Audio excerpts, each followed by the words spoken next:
शुरू अल्लाह के पाक 99 नामों से, जो कहता है कि हो जा तो वो हो जाता है, जिसने हमारे दिलों को ईमान से मुनव्वर किया। बिस्मिल्लाहिर्रहमानिर्रहीम। काए के अजीम सरदारों, आप लोग सोच रहे होंगे कि मैंने आप लोगों को यहां क्यों इकट्ठा किया है।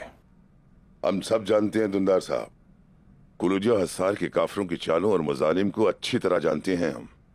हमारी तलवारें तैयार हैं, आपकी तरफ से जंग के ऐलान का इंतजार है। सामसा साहब की बात ठीक है, ये जंग का वक्त है। आपसे कुछ भी छुपा हुआ नहीं है दुंदार साहब। हम दुश्मनों और दोस्तों को जानते हैं। सामसा चाउश सही है, ये जंग का वक्त है दुंदार साहब। बमसी भाई और सामसा चाउश, मालूम है कि आप इस बारे में कितने पुरजोश हैं। क्योंकि आप जंग चाहते हैं और गनीमत का माल देखना चाहते हैं, तो फिर तैयार हो जाइए। बतौर अंदर ले आओ।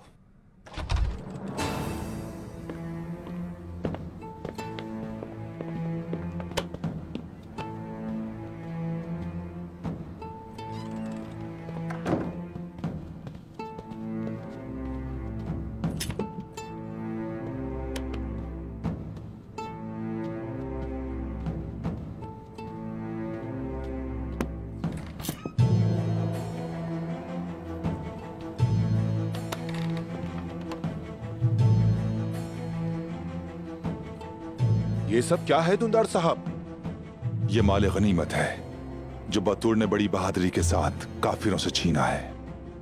यह है वो शेर दिल जवान, काफिरों पर हमला कैसे करते हैं पूरी दुनिया को इसने दिखा दिया।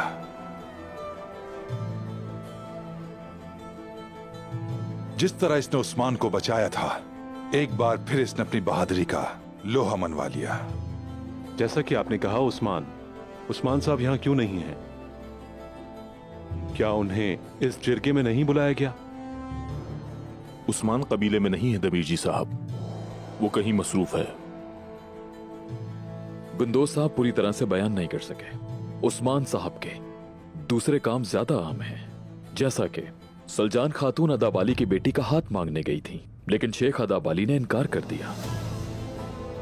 ये मसला उस्मान और अदाबाली के दरमियान है, इससे तुम्हारा क्या ताल्लुक?